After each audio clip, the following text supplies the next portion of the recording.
Market Mantra. Market Mantra. Market Mantra. Market Mantra. Market Mantra.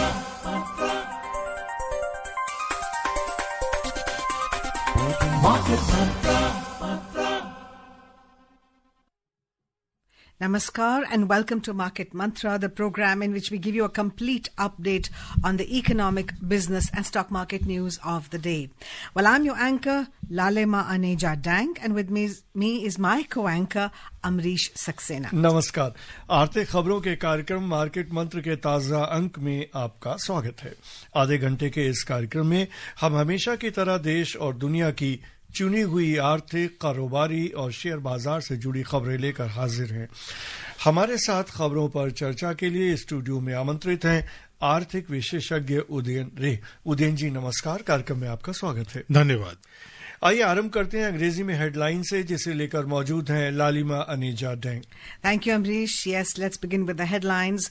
Benchmark domestic indices end with gains of over 1.5%. Sensex surges over 1,390 points.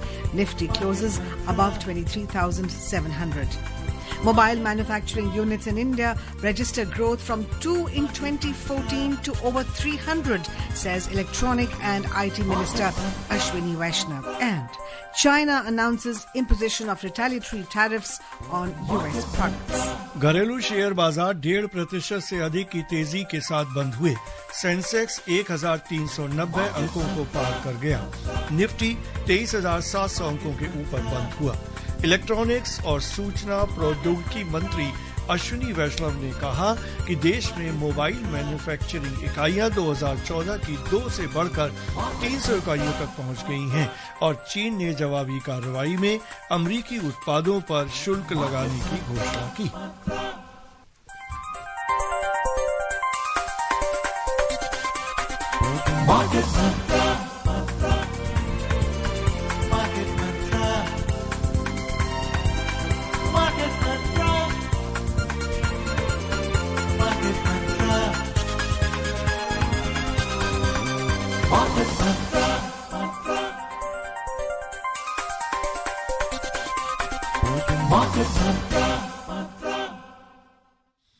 और आज की पहली खबर, Canada और Mexico पर लगाए गए शुल्क को रोकने की अमेरिका की घोषणा के बाद अंतर्राष्ट्रीय सकारात्मक संकेतों के बीच घरेलू शेयर बाजारों में चौतरफा बिकवाली के चलते सूचकांकों में आज 1.5% से अधिक का उछाल दर्ज किया गया।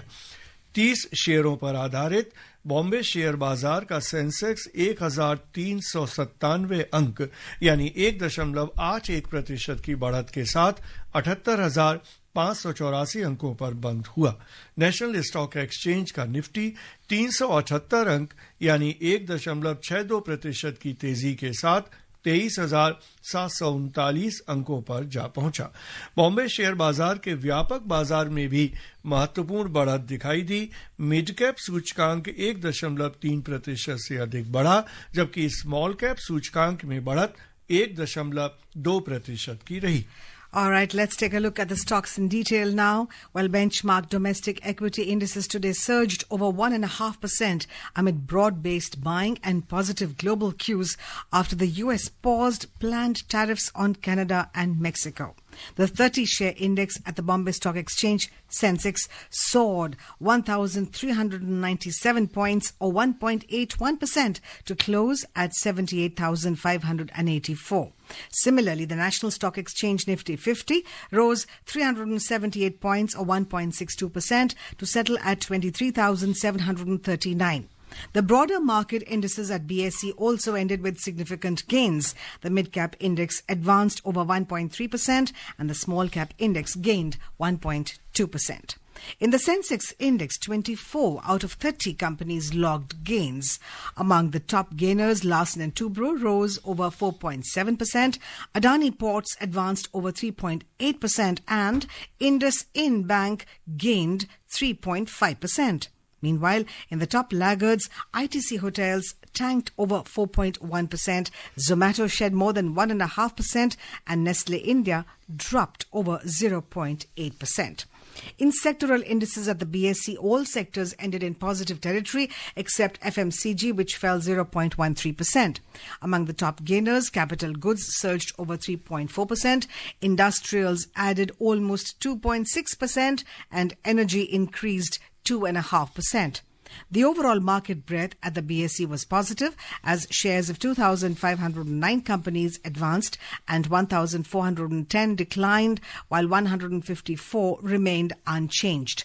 At the National Stock Exchange, 34 companies hit their 52-week high, while 48 hit their 52-week low. So, then, what do you think are the reasons of this? Sounds like good news. The Sensex closing at 78,584, a raise of 1.81% after a bit of showing nervousness in the past few days. Yeah, yesterday it was looking a little difficult with those announcements coming from the USA regarding the import tariffs. But Lalima, I would say that this is a relief rally. You know, that things were not looking great simply because when something like this happens, the dollar strengthens, which was being expected that if something like this happens, will dollar strengthen and all the other currencies will weaken. And there's a lot of important things that we import. So that puts a lot of economic pressure on us. And then when the currency depreciates, then in terms of attractiveness, in terms of investments for foreign investors, that also gets impacted. I mean, there's a long list. And they're very well documented. So you would have seen that happening and the relief. And the first markets to get the relief would have been the Asian and your Indian markets, of course, Indian markets and other Asian markets. But as the day has progressed, I suspect that, you know, what you would be seeing it's getting captured in your European markets headlines. The sense out there is that markets are now fully digesting. International markets are fully digesting what's happened, and the sense is that this is not over till it is actually over, and probably for the next 1 month, because this whole thing has been put off by a month. So there has to be a discussion. People have to say that, okay, bygones are bygones. This is the new agreement that we are going to have. So that is not over, number one. Number two is important thing is China has announced certain things.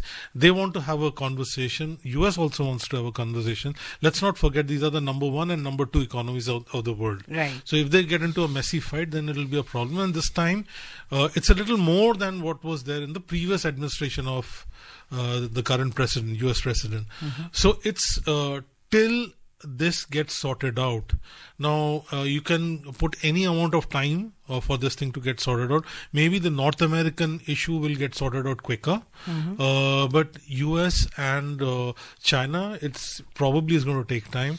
And that is going to get periodically, when you're going to get these headlines, the markets are going to reflect. लेकिन उदयन, जैसा आपने खुद ही कहा कि अभी China के बारे में, तो चाइना ने रिटेलिएशन में भी टैरिफ लगा दिया है यूएस के गुड्स पर, और ये भी टेम्परेरीली सस्पेंड किया है मैक्सिको का और कनाडा का.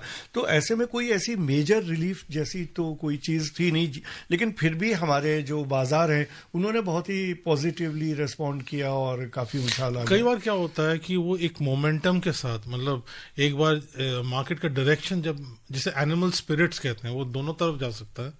जब फियर लेता है तो मतलब जब डर या आपको एप्रीहेंशन है तो आप ओवर सेलिंग कर देते हैं, आप ओवर एक्सुबरेंस होता है तो आप ओवर ऑप्टिमिस्टिक हो जाते हैं. सो यू बेसिकली जैसे प्लेन है, रनवे से टेक ऑफ करते हैं, लैंड करता है, आप सोचिए कि उसने ओवरशूट कर गया रनवे को, वो होता नहीं है. पर ये मार्केट्स में they move, sometimes they tend to move ahead of themselves, तो उसमें ये दिक्कत आ जाती है, एंड फिर वो एडजस्टमेंट भी हो जाता है. तो ये कहने का मतलब ये है कि ये जो है, ये एक्शन हम जो देख रहे हैं पिछले 3-4 दिनों में, जो बात हुई थी, जो धमकी दी जा रही थी, वो धमकी पूरी हो रही है. और लोगों ने अभी तो चाइना पे बात रुकी है, तब अमेरिकी राष्ट्रपति का कहना है कि अगली बारी तो यूरोपियन यूनियन की है. So European union in terms of as a market, मतलब as a country तो वहाँ पे कई देश हैं, पर as a market वो बहुत बड़े हैं. और अगर वहां पे होता है फिर एक स्टोरी और वो ऐड हो जाती है. अब इसमें क्यों स्टॉक मार्केट्स के लिए इंपॉर्टेंट होता है, वो अनसर्टेनिटी बनी रहती है. तो जब आप निवेश कर रहे हैं तो स्टॉक्स जो हैं वो हाई रिस्क इन्वेस्टमेंट्स हैं. फिक्स डिपॉजिट की तरह नहीं कि आपको अपने पैसे डाले आपको मालूम है कितना होगा, अनलेस कुछ उसमें भी रिस्क रहते हैं, ऐसी बात नहीं है. पर यहाँ पे volatility, price movement in a short period of time ज्यादा हो जाता है. तो तब अगर आपको विजिबिलिटी नहीं होती, आपको लगता है आपको मालूम नहीं कि कब जाके आपको रिटर्न मिलेगा, आपको ये भी मालूम नहीं प्रॉफिटेबिलिटी कैसी रहेगी, बिजनेस कंडीशन भी पलट रहे हैं, गवर्नमेंट पॉलिसी भी पलट रही, इतने सारे अननोन होगा तो आदमी ज्यादा रिस्क क्यों लेगा. लेकिन ऐसे समय में जब हम लगातार ये बात करते हैं कि हमारे अपने फंडामेंटल्स बहुत मजबूत हैं, तो एक्सटर्नल फैक्टर्स का इतना ज्यादा इम्पैक्ट, चाहे वो पॉजिटिव हो जैसे कल था या आज जिस तरह से हुआ, तो इतने सडन रिएक्शंस कैसे हमारे मार्केट में फिर आते हैं? वो इसलिए आ जाते हैं क्योंकि फॉरेन प्लेयर्स जो हैं वो एक बहुत इंपॉर्टेंट रोल भी प्ले करते हैं. हमारे काफी जब हम बुलिश रहते हैं, बहुत जबरदस्त मार्केट में चालू होता है, आप पाएंगे भारतीय निवेशक जो इंस्टीट्यूशंस हैं और वो दोनों एक तरफ मूव कर रहे हैं, कई बार ऑपोजिट डायरेक्शन में मूव करते हैं. कोई खरीदता है तो बाहर के लोग बेचते हैं, तो ऐसा चलता है.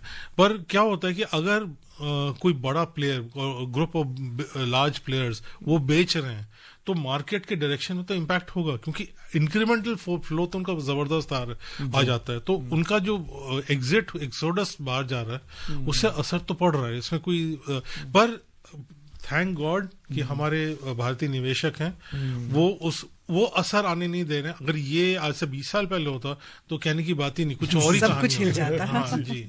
Yeah, so we can say, I think I was about to say what Amrish asked, that can we say that our good or happy budget, I'm calling it a happy budget, it was slightly overshadowed by the Trump tariffs, quote unquote, but suddenly the markets realized that no, our domestic fundamentals are strong, so we are fine, we are good. Is that how we can picture it that way? That's the way the government would want you and I to think. And that was the whole idea. I mean, and they're on record. Various they said that, see, we know that external forces and factors would be at play. So therefore, this is the ammunition we have given so that we know this for sure, that this is something that you can influence. When you have many unknowns, then you would like to play with some definite knowns. Right. So that's what the government has done. It's a very common sense approach that they have done. They had to do a balancing act. The markets have bought the math. Broadly, if you see the debt market, they seem to have bought the math behind it. They don't think there are unreasonable expectations. So on those grounds, it's those are, you can count them as one of the blessings. When things are all hunky, getting unsettled, you would like certain things which you can, that okay, this is not going to change.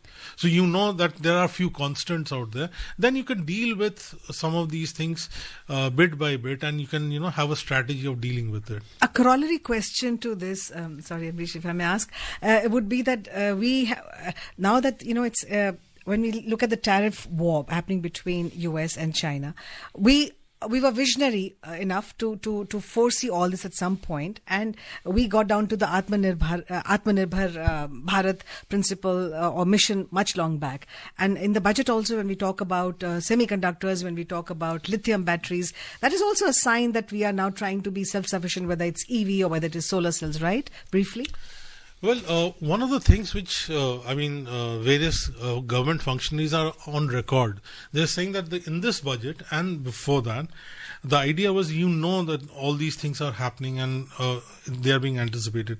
And that's going to affect the international trade. So, yes, we are a continental size, within quotes, continental size economy. So a lot of it is going to, that helps us, we are not in that sense dependent. But about 20-25% of the potential growth we are losing out because of all the action that's happening. Now, what they wanted to do is keep through this budget, at least this one, the country ready, the economy ready, so that when the rebound happens, you are right there. You have the ports and the roads, and you have the entrepreneurs, you have the technology. Right. You're not starting with a plan then. Right. So You're- future ready. I mean, Yes, may I add yes. to that? So, Future so, ready. so that's what they wanted to do. जी अमरीश और चलते रुपए का हाल जान लेते हैं। विदेशी मुद्रा बाजार में आज रुपया 12 पैसे मजबूत हुआ। $1 की कीमत 87 रुपए 7 पैसे दर्ज की गई।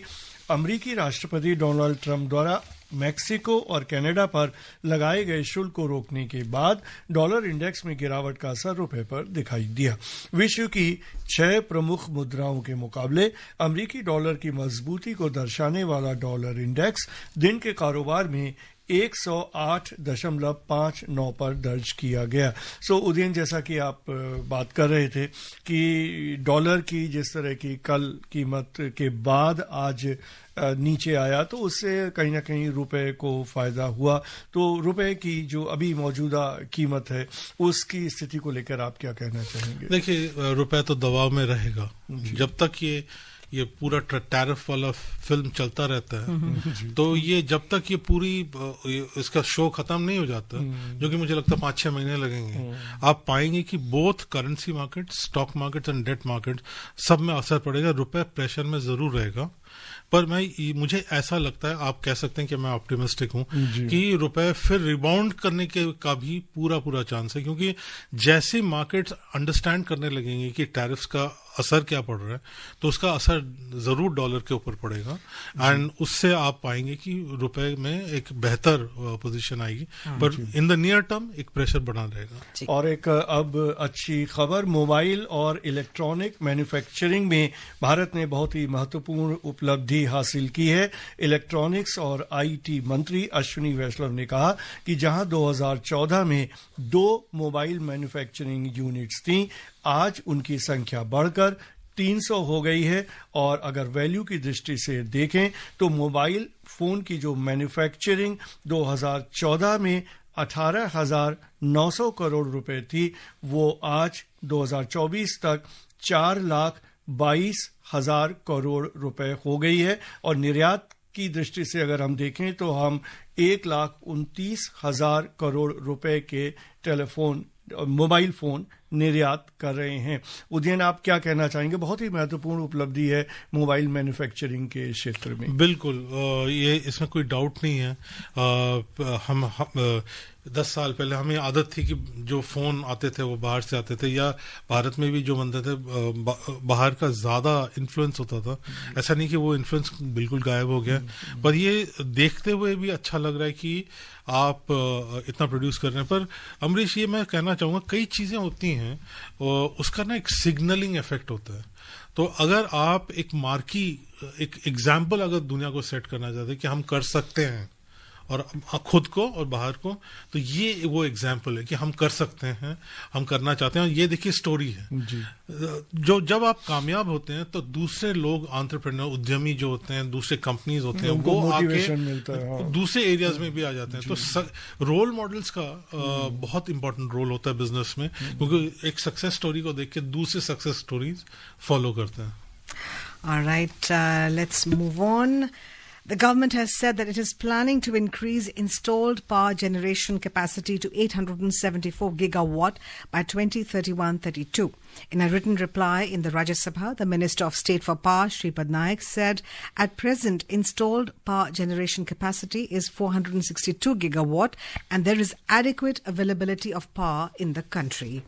And still further, Union Textiles Secretary Neelam Shami Rao today said that the Bharat Tex 2025 will reaffirm the attractiveness of India as a reliable, sustainable sourcing destination as well as investment destination at scale for textiles. Addressing the media in New Delhi, Secretary Rao said that the entire event is a testament to India's commitment in becoming a global textile powerhouse. During the event, the Secretary launched the Bharat Tex 2025 app and website. The Bharat Tex app, which is a part of the overall technology platform, is designed to facilitate seamless engagement, networking and information dissemination for this largest global textile event. I think this is the same event which is happening at Bharat Mandapam. right? Yes. और एक और अच्छी खबर, जी। उद्योग संवर्धन और आंतरिक व्यापार विभाग ने पिछले वर्ष के अंत तक 1,57,000 स्टार्टअप को मान्यता दी है। वाणिज्य और उद्योग राज्य मंत्री जितेंद्र प्रसाद ने लोकसभा में एक लिखित उत्तर में बताया कि 2016 में स्टार्टअप इंडिया की शुरुआत के बाद से सरकार ने इस योजना के प्रभावी अमल के लिए अनेक उपाय किए हैं। उदयन, आप क्या कहना चाहेंगे? क्योंकि स्टार्टअप की जब हम बात करते हैं तो सीधा हमारे दिमाग में ये आता है कि देश के विकास में जिस गति से, जिस तेजी से इन्होंने योगदान दिया और एक बड़ा नंबर है 1,57,000 का। आप क्या इसमें जोड़ना चाहेंगे? अमरीश, इसमें सबसे अच्छी बात यह है कि अगर आप स्टार्टअप इकोसिस्टम देखें, जो स्टार्टअप्स को लॉन्च करने में जो चीज़ें चाहिए होती हैं, गवर्नमेंट इंस्टीट्यूशंस, फाइनेंशियल इंस्टीट्यूशन, दूसरे जितने इंक्यूबेटर्स वगैरह, जो इकोसिस्टम इंफ्रास्ट्रक्चर होता है, उसमें Bharat I think number 3 rank करता है वर्ल्ड में, जो कि अपने में बहुत बड़ी बात है। क्योंकि इनमें से स्टार्टअप्स में से जो कंपनियां कामयाब होकर निकल जाएंगी, आगे बढ़ेंगी, ये रोजगार और इनोवेशन का एक जरिया बनेंगी। तो अगर हम विकसित भारत की तरफ हम जाना चाहते हैं तो ये एक बहुत इम्पोर्टेंट रोल प्ले करेगा, क्योंकि एग्जिस्टिंग जो कंपनीज हैं, एग्जिस्टिंग जो वो एक डिजिटाइजेशन, आर्टिफिशियल इंटेलिजेंस का इम्प्लीमेंटेशन हो रहा है, वहाँ पे इतना लेबर जो फोर्स में जो एंट्री हो रही है उसको अब्जॉर्ब नहीं कर पाएंगे। तो ये एक बात तो ये है। दूसरी बहुत हार्टनिंग बात ये है कि बड़े शहरों से ये अब टीयर 2, टीयर 3 टाउन्स में जा रही हैं। तो ये धीरे धीरे करके, जैसे आपने देखा होगा बजट में भी जीसीसी के बारे में, टीयर 2, टीयर 3 टाउन्स में जाने के बारे में बात हो रही है। वहाँ पे जो होनहार युवक हैं उनको रोजगार मिले। इसी तरीके से वहाँ पे अगर ये सिस्टम बनता है तो स्टार्टअप्स भी वैसे फल फूल रहे हैं और वहां पे भी एक्सपैंड हो रहा है। तो ऐसा नहीं कि बड़े शहरों में ही सीमित है दायरा, वो अब फैलता चला जा रहा है। एंड देन दैट्स हाउ हम एक इनोवेटिव कंट्री बनने के एक डेस्टिनेशन बन जाएंगे। जैसे आपने जो कहा, बहुत समावेशी होगा जब पूरे देश में उस तरह की स्थिति हो और सभी शहरों में सारे युवाओं को मौके मिले। In fact, many startups have become unicorns. Absolutely. And that's a positive sign for the country. Yeah. And now let's move on. Well, China has announced imposition of retaliatory tariffs on a raft of U.S. products in response to U.S. government's decision to hike tariffs on certain Chinese products. The countermeasures announced by China's Ministry of Commerce include a 15% tax on coal and liquefied natural gas imports from the U.S. Crude oil, agricultural machinery, pickup trucks and large engine cars will face a 10% tariff. In addition, China has also announced the opening of an investigation into U.S. technology giant Google. Earlier, the U.S. President Donald Trump had announced a 1-month delay in U.S. tariff hikes on Canada and Mexico after the two neighboring countries agreed to strengthen border security efforts. Then last time when Trump came to power as a president of United States, again a similar thing had happened, but an international agency came and there was a compromise between US and China. You see something like that happening now? Yeah, I mean, both the officials and the administration officials here, they're talking about having talks. And unfortunately, due to the COVID, some of the commitments China had made, they could not fulfill those commitments. They had talked of buying something like $200 billion worth of whatever merchandise or whatever American-made products. So the sense is that they will, try and do that. Till then, the idea is to open things up for each other, and you will see quite a bit of handshake. Let's not forget, they might be adversarial in nature in terms of politics and maybe militarily in some places, but they have a very close economic relationship, US and China. And among the many things, China is one of the largest holders of US government securities. Yes. So it's so a lot of the funding that's happening, American public debt, is owned by China. So they have been obviously moving out of it, but that is the kind of close relationship they have. So one can, in a certain sense, it's all in a way the kind of relationship we have with China. We 100 billion plus, maybe 125 billion kind of trade that we do. It's many fold, much larger than that. So there's a lot at stake. So they will probably come, and it's a question of when they're going to do it. लेकिन उदयन, जैसा आपने कहा कि China ने इतने government के US के security bonds उनके पास हैं, और दूसरी तरफ हम देख रहे हैं कनाडा और मेक्सिको दोनों नॉर्थ अमेरिका के कंट्री हैं और हमेशा से बॉर्डर्स मिलते हैं अमेरिका के साथ. तो ऐसी हालत में, और खासतौर से अगर हम कनाडा का जिक्र करें, वो कहीं ना कहीं यूएस इंटरेस्ट को भी हर्ट कर रहा है जिस तरह के कदम डोनाल्ड ट्रंप उठा रहे हैं. तो ऐसे में ऐसा क्या कारण है कि अर्थव्यवस्था की जो बेसिक बातें हैं उनको दरकिनार करते हुए इस तरह की टैरिफ वॉर में ट्रंप फंस रहे हैं? इससे अमेरिका को क्या लाभ होने वाला है? देखिए, वो ये तो हमारी सोच है जी, और अमेरिका में भी सोच है कि ये ऐसे कैसे है. ये जो टैरिफ जो है, ये एक पूरा मतलब 150 साल पहले जैसे इकोनॉमीज होती है, 150 से भी ज्यादा, तब वो कामयाब हुआ करती थी. अब इकोनॉमीज जो है, यहाँ पे खासतौर से अगर हम WTO की बात करें, तरह तरह के नियम हैं जो बाइंडिंग हैं सारे देशों पे, जो भी WTO के मेंबर हैं, उनको भी नजरअंदाज करके इस तरह की काम करना, ये कैसे? देखिए, एक माइटस राइट वाली बात तो है. दूसरी बात है कि जब आप चुनाव लड़ते हैं तो आप कुछ वादे करते हैं. कई लोग वादे करते हैं, वो ठीक से पूरा नहीं करते, पर वो राष्ट्रपति ट्रंप उसको पूरा करना चाहते हैं. तो वो उनका एक लॉजिक है. अब वो proof of the pudding will lie in eating. और चलते हैं एशिया और यूरोप के बाजारों का हाल भी जान लेते हैं.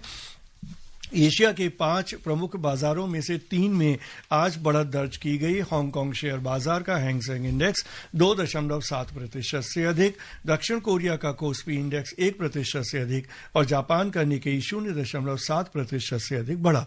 सिंगापुर का स्ट्रेट्स टाइम्स इंडेक्स लगभग स्थिर रहा. चीन में नववर्ष के अवकाश के चलते शेयर बाजार बंद रहे. यूरोप के प्रमुख शेयर बाजारों में आज मिलाजुला रुख रहा. अंतिम समाचारों के अनुसार फ्रांस का कैक 0.2% से ऊपर कारोबार कर रहा था. जर्मनी का डेक्स लगभग स्थिर था, जबकि लंदन के फुर्सी में 0.1% से अधिक की गिरावट चल रही थी.